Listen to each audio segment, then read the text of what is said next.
Hello, welcome to Maximize Your Time and Elevate Your Life, the weekly podcast that gives busy professionals practical tips to work smarter, not harder. I'm your host, Blinn Bates, and each week we're going to explore simple strategies to help you take control of your calendar and create more margin in your life. Because although time is finite, how you use it matters. Welcome back. Do you feel constantly pulled in different directions? Maybe overwhelmed? Feel reactive a lot? I think the issue may not be your workload, but it may be your boundaries.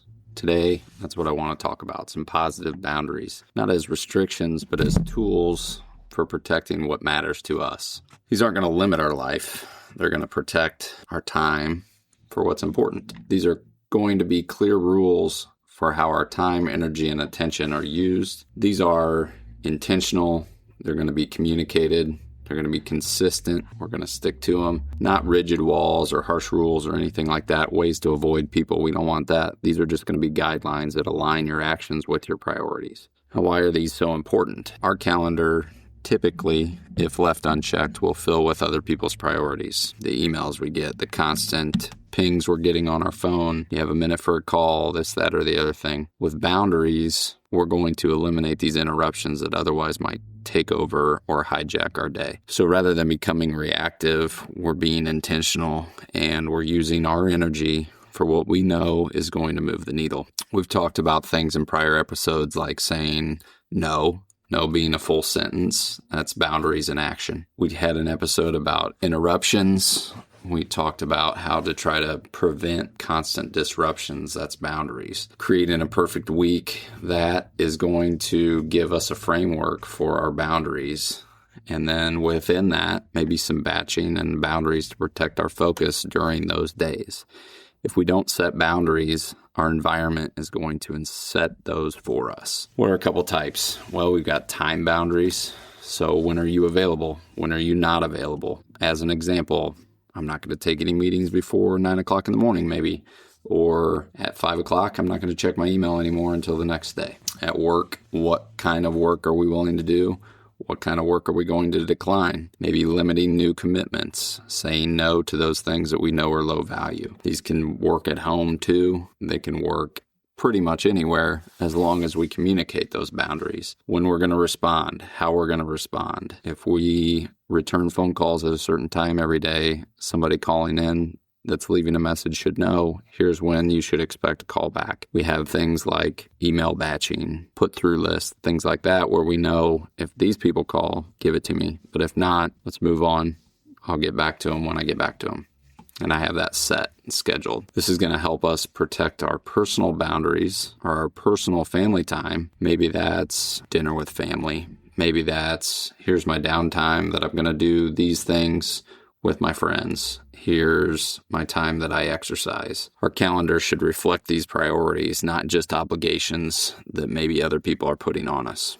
So how do we do this? First and foremost, we need to be clear on what our priorities are, what matters most to us, and that's very individual. Once we figure that out, that's what deserves protection, and we have to be clear with others on those things. We want to make it simple. I don't take calls during the time that I have blocked on my calendar for focusing on deep work. I only process my email at these times during the day. I don't schedule meetings during family time or my kids' extracurricular activities. We have to communicate this. Brene Brown said, clear is kind. We have to be clear with our team, our clients, our family. This is going to remove any confusion as to why we're doing these things. We don't necessarily have to explain it in depth. We just have to say, here's the way that it works for me. If they have a problem with that, that's probably not a priority. We have to enforce it consistently, though. If we are not the ones enforcing this, these boundaries are going to fail because people are going to see them as optional. Consistency is what's going to build respect for these boundaries, and people are going to respect these boundaries that we consistently enforce. This is going to feel awkward at first, probably. Some people may push back. Some people may say, well, you have time for this.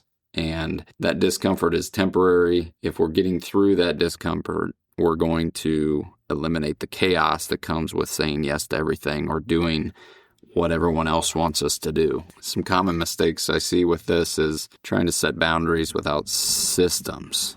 For instance, I don't need to be interrupted during these focus times, but what's the system to deal with when somebody calls? That system is, here's my callback time. We want fewer emails, but we're consistently checking it every 5 minutes and sending out emails. That's not setting the boundary. So if we're tying those real life examples to systems, like here's the times I process my email, here's my put through list, here's my perfect week, here's my callback system, these boundaries will last. Without some of these systems, our boundaries are going to fail. So this week I would challenge you to implement one positive boundary. Choose something simple. Maybe it's at 5 p.m., I'm not checking my email again until the next day, turning my phone off. Maybe it's we're going to protect this 2-hour block of time for work and schedule callbacks at a certain time. Maybe it is saying no to one unnecessary commitment. I don't need to do this. I'm not going to do this. Observe what happens when you do this. I think your focus is going to improve. Your energy is going to improve because you're doing the things that you know are important to you rather than other people's priorities. Your stress is probably going to decrease as well. These aren't just about control over others. They're about controlling yourself and controlling your calendar and controlling your time and energy. And when you do that, everything improves. And when we're setting these clear boundaries and protecting what matters, we're going to maximize our time and elevate our life. Thanks for listening to Maximize Your Time, Elevate Your Life. If you enjoyed today's episode, subscribe and share it with someone who could use a little more time freedom. If you're ready to maximize your time, please navigate to our consulting page on my website, which is blinnbates.com, and submit the right fit evaluator to see if I can help you elevate your life. Remember, time is limited, but your potential isn't. I'll see you next week.